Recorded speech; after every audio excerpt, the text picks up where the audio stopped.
Today we're going to be going over the MSI MPG321UR-QD, a 4K 144Hz IPS quantum dot panel that does pretty much everything you want it to.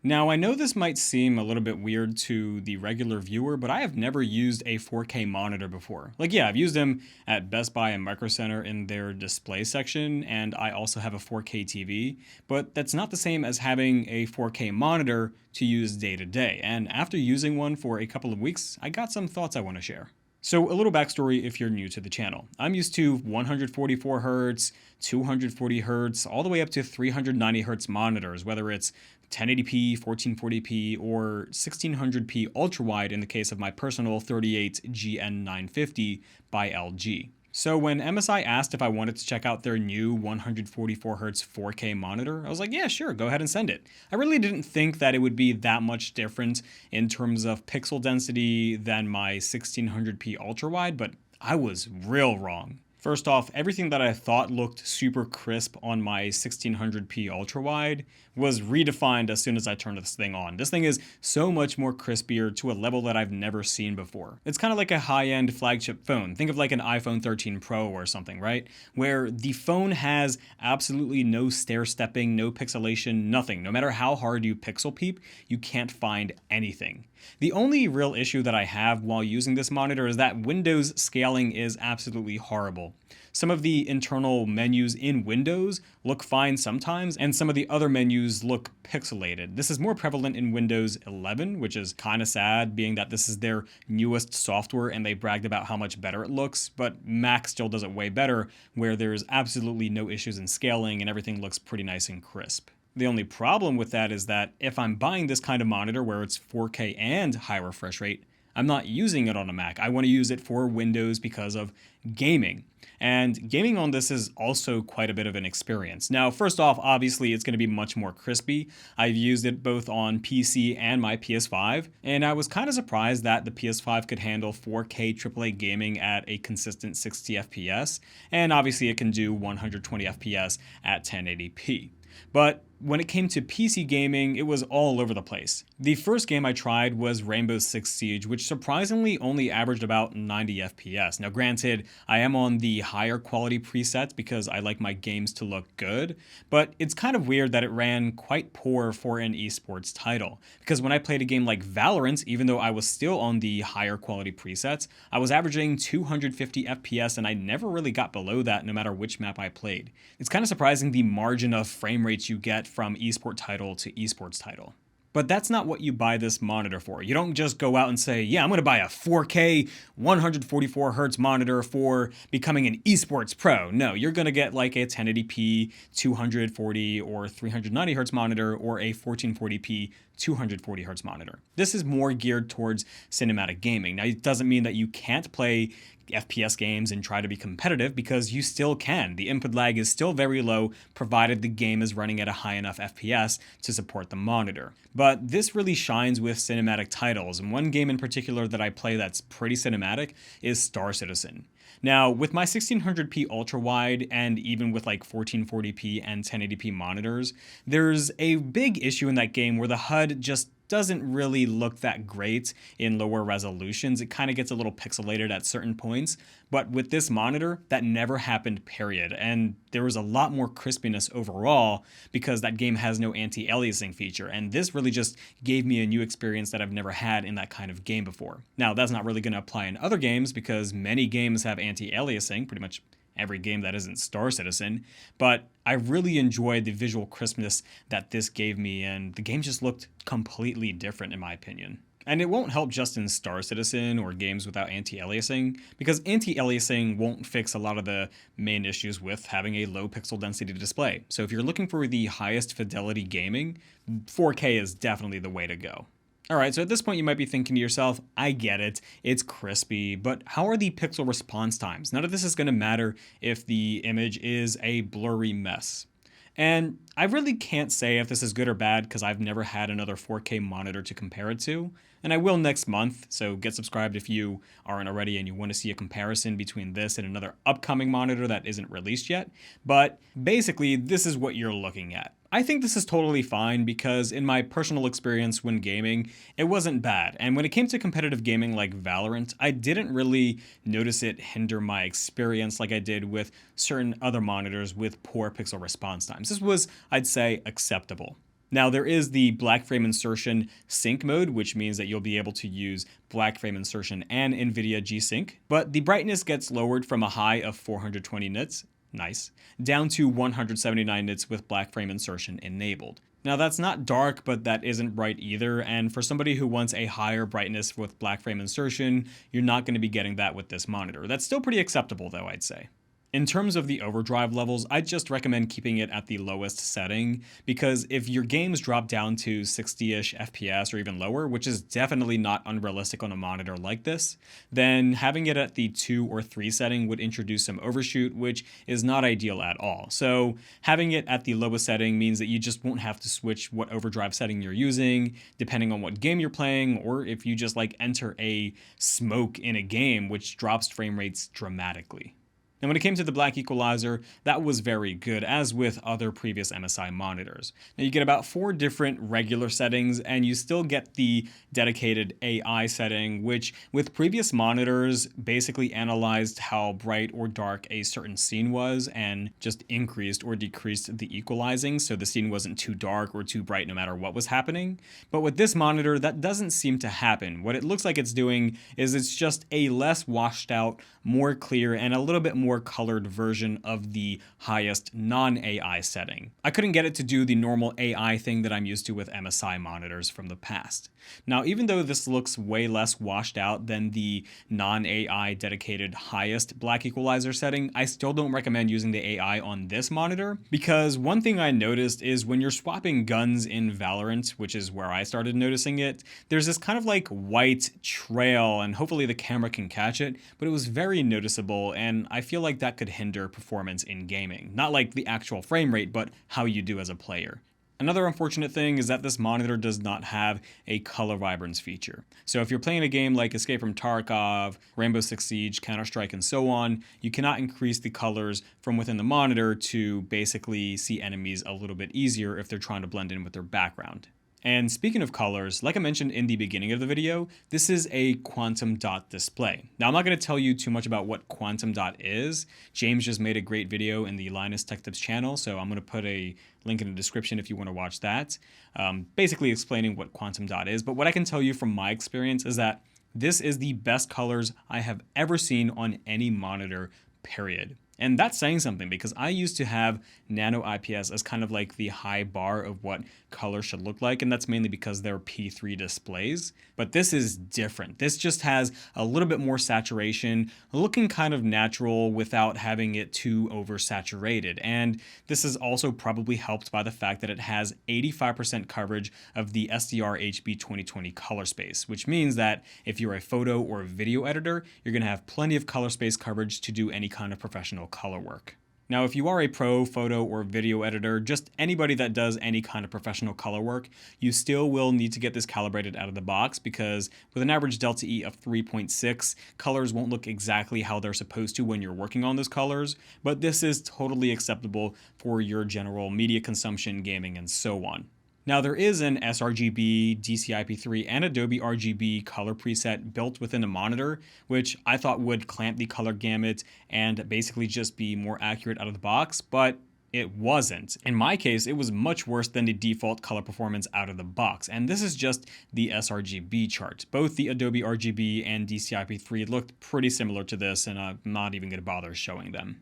Default grayscale performance was alright. With an average delta E of 2.2, it technically looks alright, but there are some issues where the color temperature leans a little bit more cool with a blue and green bias versus red, and the gamma is pretty messed up, pretty horrible gamma out of the box. Calibrating the monitor perfected the grayscale performance, but again, this is only going to be more useful for people that are doing any kind of pro-level color work, not for gamers and just general media consumers.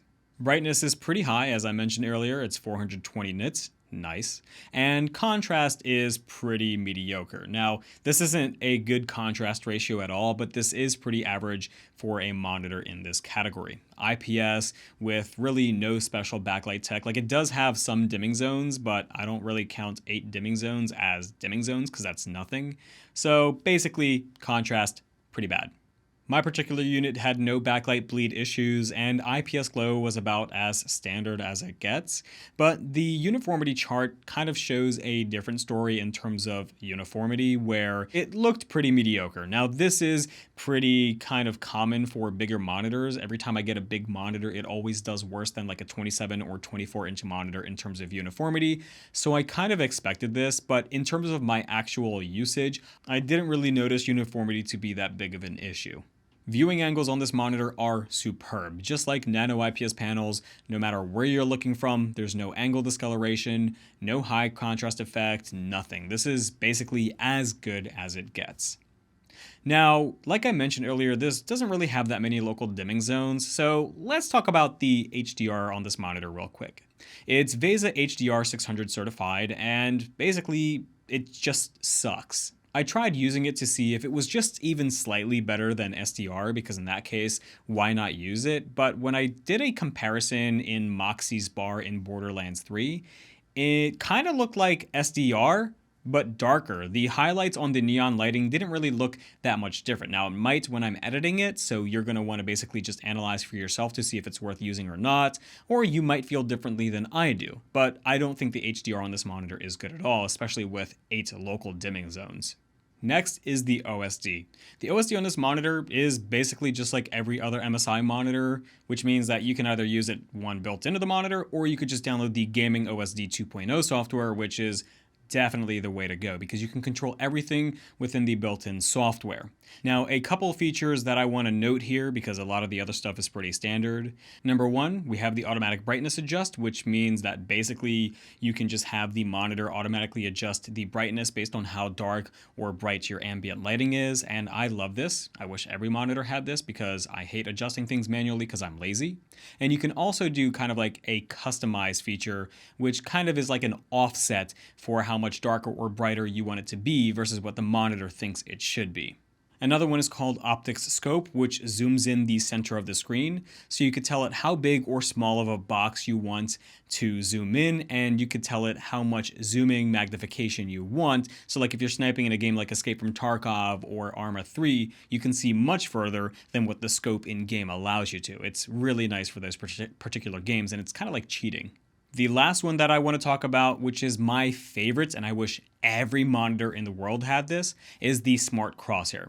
If you set it to auto instead of just red or white, the monitor will basically see what color is in the center of the screen and change the crosshair to the most contrasty color. So like for example, if you're looking at something black, then the monitor will change the crosshair white. Or if you're looking at something red, it'll change it to, I don't know, green if that's the most contrast color. It basically does all this for you in real time, so your crosshair will never blend in with the wall or character and throw you off. This is a big problem for me in Valorant, where I have to constantly swap between red and green crosshairs depending on the map, because I hate when my crosshair blends in with the wall because I just miss my shot sometimes because I might be having like a red crosshair and it looks at a red wall and then boom, I can't even see where my crosshair is anymore. So I wish every monitor had this. I love it. Freaking props to MSI for adding this. The only thing that I wish they did add is better crosshairs because their options are ugly. I'm more of a simple dot in the center of a screen kind of guy, so if you could do what the last one has but without the little circle around it, that would be nice as well. In terms of the design, it's all plastic, so it's not very premium, but at least it's pretty good quality plastic, not very cheap, easily scratched stuff. Thankfully, it doesn't use legs. It has a base, so it doesn't take up a lot of desk space, but the monitor itself is pretty huge, so it is, going to take up quite a bit of desk space regardless, just because of how massive this thing is. It's got a wire routing hole built into the middle of the stand. There's a built-in cable bungee on the bottom right of the monitor, so you can wire your mouse or your keyboard if you're a lefty. There's a macro key on the bottom left of the monitor, which can be assigned to a bunch of different things that you want to assign it to. It has tilt, height, swivel, but no pivot, probably because it's so massive.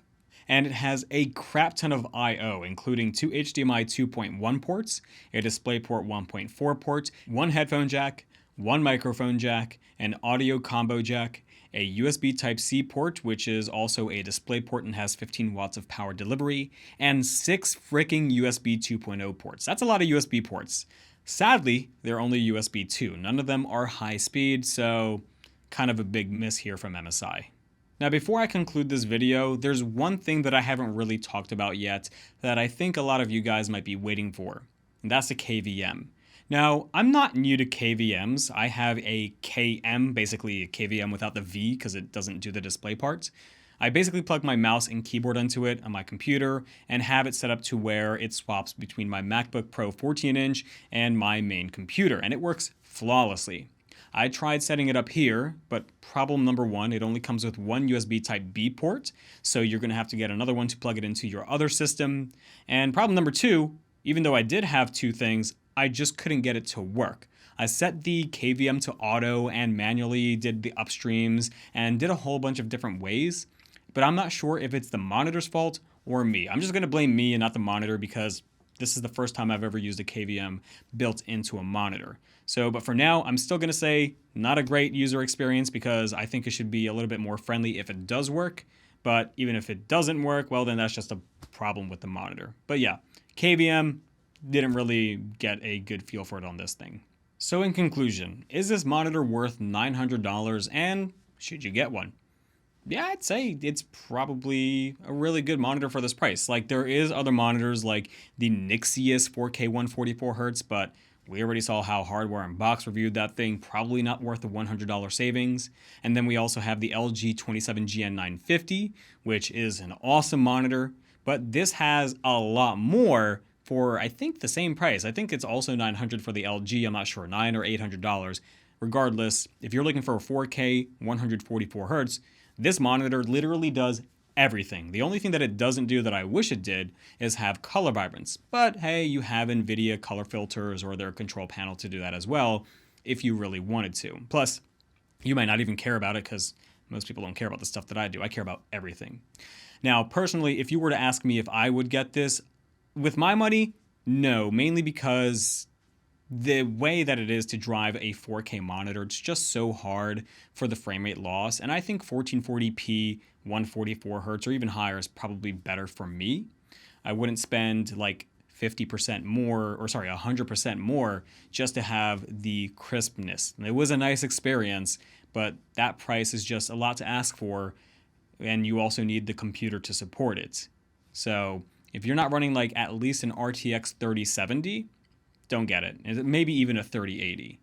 But yeah, if you're looking for a 4K 144Hz to drive your gaming your hardcore gaming PC and also your PlayStation 5 or Xbox Series X, this is a great option. There is something else coming out next month, the BenQ Mobius EX, whatever it is. It's going to be the same size and basically a direct competitor to this and the LG. I'll review that then to see which one is better. But for now, this looks to be one of the best ones, mainly because of the feature set. If you don't care about that, sure, save $100 or so with the LG, but I think this is a good option. If you guys enjoyed the video, please leave a like. If you disliked it, leave a dislike. It helps the channel anyways. Consider supporting me on Patreon. That's going to be in the description and a pinned comment. And if you guys have any feedback, please let me know. I read almost all comments. I get a lot, so it's hard to read everything. And other than that, have a great day, every day. Peace.